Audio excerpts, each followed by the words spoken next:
Now it's time to talk about fat burning. How do we effectively burn fat? It's actually quite simple. All diets you've ever seen can be divided into two categories, no more, no less. Either you eat a lot of carbohydrates and proteins and try to keep fats low, or you eat a lot of fats and proteins and try to keep carbohydrates low. There are only these two options. For instance, if you see a rice dish, it's a low-fat diet because carbohydrates are allowed. In a low-carb diet, rice dishes are not allowed. So, you always know it's either one or the other. Everyone knows proteins are very important. Reducing proteins doesn't make sense because they are crucial.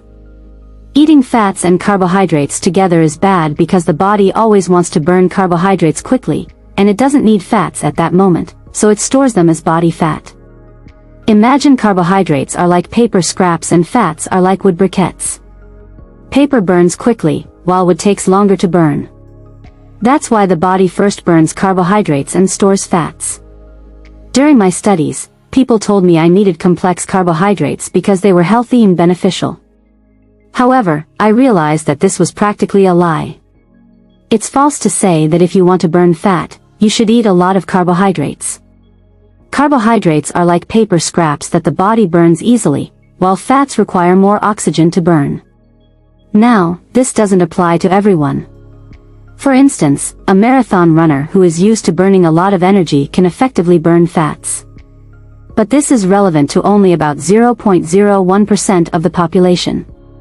For most people, it's beneficial to reduce sugar intake, even for endurance sports, because ketone bodies, which are produced when carbohydrate intake is low, provide a lot of energy. For most people, if you have some fat tissue, your cells aren't as receptive. If carbohydrates arrive in the cell, it might be stored as fat tissue immediately. If fats arrive alongside carbohydrates, they also get stored as fat. Therefore, it's crucial to reduce carbohydrates if you want to burn fat effectively. Initially, I advised my clients to eat a lot of complex carbohydrates, but after reading many books and conducting research, I realized that was wrong. I switched my clients to a low-carb diet, and I could see the fat melting away. Let's illustrate this with an example. Your carbohydrate storage is like a small cup, holding 300 to 500 grams in muscles and the liver. When you eat a carbohydrate-rich breakfast, the storage is full. If you add cheese, fat, it gets stored as fat. Throughout the day, as you consume more carbohydrates, the storage fills up repeatedly, blocking fat burning. If your carbohydrate storage is always full, you can't burn fat effectively because insulin, which is released when you consume carbohydrates, is a building hormone. It helps build muscle and fat tissue. If you want to burn fat, you must keep your carbohydrate storage empty and insulin levels low. On a low-carb diet, your carbohydrate storage stays empty. Eating low-carb foods like eggs in the morning ensures you burn fat all day. If you save 1,000 calories a day this way, it will come from fat, not muscle. This method effectively burns fat, not just losing weight. In our diet plan, we reduce carbohydrates. When your carbohydrate storage is empty, the energy comes from fat tissue. This ensures effective fat burning without losing muscle.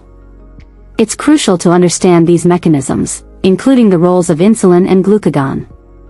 Insulin blocks fat burning, while glucagon releases fat for energy. To succeed, you must keep insulin levels low and your carbohydrate storage empty. Combine this with exercise to improve cellular efficiency.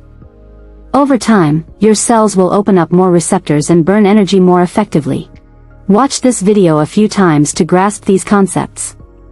When you're at the store, see food items as blocks. Carbohydrates fill your storage and prevent fat burning, while fats combined with carbohydrates get stored as fat. Understanding these principles will lead you to effective fat burning and significant results. You're Elise.